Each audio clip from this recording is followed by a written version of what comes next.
उत्तर प्रदेश के एक छोटे से गांव नरसापुर की पहचान उस प्राचीन ठाकुर हवेली से थी जो कभी रईस जमींदार ठाकुर चंद्रप्रकाश सिंह का घर हुआ करता था। कहते हैं कि एक रात बिना किसी पूर्व सूचना के पूरा परिवार गायब हो गया।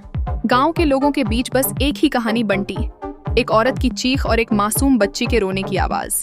इस घटना ने हवेली को अभिशप्त बना दिया और गांव वाले उसकी ओर देखने से भी डरने लगे। आदित्य, जो उस समय लखनऊ विश्वविद्यालय में पीएचडी कर रहा था, ऐसे रहस्यों का हमेशा से दीवाना रहा था। जब उसे नरसापुर हवेली के बारे में जानकारी मिली तो उसके मन में शोध विषय तय हो गया। जिज्ञासु होने के नाते उसने तय किया कि वह गांव जाकर उस हवेली की सच्चाई जानने की कोशिश करेगा। लेकिन गांव वालों ने उसे समझाया कि वहां जाना खतरनाक हो सकता है। फिर भी आदित्य की दृढ़ता ने उसे रोक नहीं पाया। वह अपनी कैमरा और रिकॉर्डर के साथ उस हवेली के सामने पहुंचा। रात का अंधेरा और सन्नाटा उसे और भी अधिक रोमांचित कर रहा था। हवेली का भारी दरवाजा खोलते ही एक ठंड की हवा का झोंका उसे सहसा महसूस हुआ। जब वह अंधेरे में प्रवेश किया तो वहां का दृश्य भूतिया अनुभव से भरा था। दरवाजे के भीतर विकृत दीवारों पर खून से लिखा हुआ संदेश उसे थामे रहा। निश्चित ही वे बातें उसकी सोच को चुनौती दे रही थीं। क्या सच में हवेली में कोई भूत था या यह केवल गांव वालों का भयानक डर था? तभी उसे एक महिला की फुसफुसाहट सुनाई दी, जिसने मदद की गुहार लगाई। अचानक ही उसे एक अंधेरे कमरे में जाना पड़ा जब उसने अपने आत्मविश्वास को खोने की बजाय आगे बढ़ने का फैसला किया। एक पुराना झूला हिल रहा था, जिससे यह आभास होता था जैसे गुड़िया उसे आमंत्रित कर रही हो। आदित्य को यहाँ की हर आहट और हर साया भयाक्रांत कर रहा था। जैसे ही वह गुड़िया को छूने लगा, तापमान अचानक ठंडा हो गया। हवा तीखी और भयानक हो गई। उसके पीछे दरवाजा अपने आप बंद हो गया और एक डरावनी आवाज आई, अब तुम भी हमारे साथ यहीं रहोगे।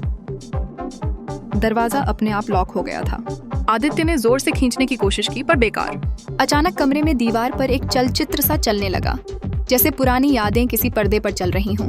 उसने देखा, ठाकुर चंद्रप्रकाश सिंह अपने परिवार के साथ हंस रहे थे। उनकी पत्नी सुंदर और शांत, उनकी बेटी छोटी नन्हे कदमों से दौड़ती हुई और नौकरों से भरी हवेली। फिर धीरे धीरे दृश्य बदलने लगा। ठाकुर शराब के नशे में धुत दिखे, नौकर बर्खास्त हुए, हवेली वीरान होती गई। आखिरी दृश्य में ठाकुर की पत्नी और बेटी को हवेली के तहखाने में जलाया जा रहा था, और वो भी ठाकुर के आदेश पर। चीखें, दर्द और जलती आग की लपटें कमरे में भर गईं। आदित्य जमीन पर गिर पड़ा। उसके कान सुन्न हो गए। फिर उसे आवाज आई, हमें न्याय चाहिए, हमें मुक्ति चाहिए। आदित्य अब समझ गया था कि यह सिर्फ कहानी नहीं थी, ये आत्माओं की पुकार थी। वह जैसे ही तहखाने की ओर बढ़ा तो उसकी टॉर्च बंद हो गई। पूरा तहखाना धुएं और राख से भरा था। उसने वहां एक पुरानी राख की ढेरी के नीचे से हड्डियां खोज निकाली और बाहर लाकर गांव वालों को दिखाई। हरिदास ने रोते हुए कहा, वो ठाकुर नहीं थी और वो बच्ची, हमने कुछ नहीं किया, हमें डर था ठाकुर का। आदित्य ने कहा, अब इनकी चिता बनाइए और विधिपूर्वक अंतिम संस्कार कीजिए। गांव वाले पहली बार हवेली में एकत्र हुए। मंत्रोच्चारण के साथ हड्डियों का अंतिम संस्कार किया गया। जैसे ही चिता की आग भड़की, हवेली की दीवारें खुद ब खुद दरकने लगीं। हवा तेज चली और एक आखिरी चीख के साथ सब शांत हो गया। अगली सुबह हवेली पूरी तरह ढह चुकी थी और वहां केवल एक गुलाब का पौधा उगा था। आदित्य ने अपनी रिपोर्ट पूरी की। ये सिर्फ विज्ञान की बात नहीं, ये न्याय और आत्मा की शांति की बात थी।